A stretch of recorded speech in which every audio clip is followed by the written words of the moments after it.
According to the World Health Organization, obesity is defined as abnormal or excessive fat accumulation that presents a risk to health.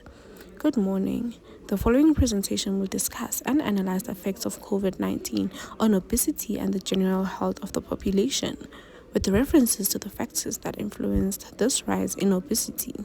The factors that will be analyzed within the presentation is the shutdown of gyms due to lockdown, resulting in a decrease in physical activity, promoting obesity, as well as inflation and the rise of prices in healthier foods, making it difficult for consumers to eat healthy, wholesome meals. The conversation published an article about how the food systems need to promote healthy choices and combat obesity. Throughout the years, there's been a growing concern regarding obesity and how the food industry has been the biggest contributor to it. From their marketing strategies straight to their pricing, the industry has been more focused on maximizing profits rather than caring about the well-being of the consumers. To be exact, obesity has been rising rapidly in low-income and middle-income countries than in high-income countries due to food industries targeting low-income families by charging unhealthy foods at a low price and healthy foods at a high price. The source credibility is deemed as reliable as it is written by authors Rina Swart, a professor at the University of Western Cape, Makoma Bopape, a lecturer in the Department of Human Nutrition and Dietetics of the University of Limpopo, and Tamran Frank, a researcher at the University of Western Cape.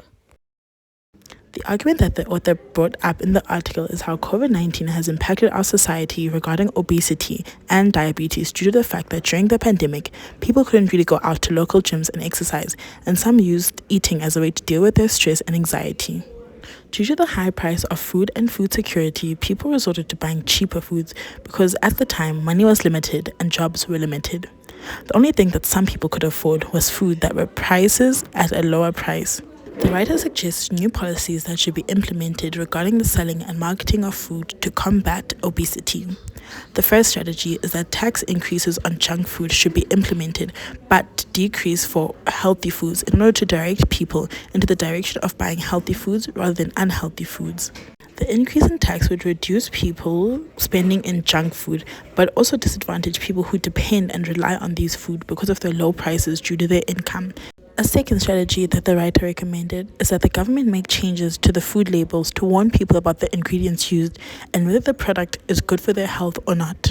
This strategy would work because most of the time large corporations focus on making profit rather than ensuring that their consumers are healthy.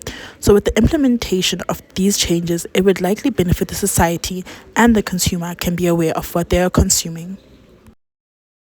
Regarding the argument analysis, the author's combination of data and reasoning allowed them to provide persuasive and convincing evidence regarding their claims.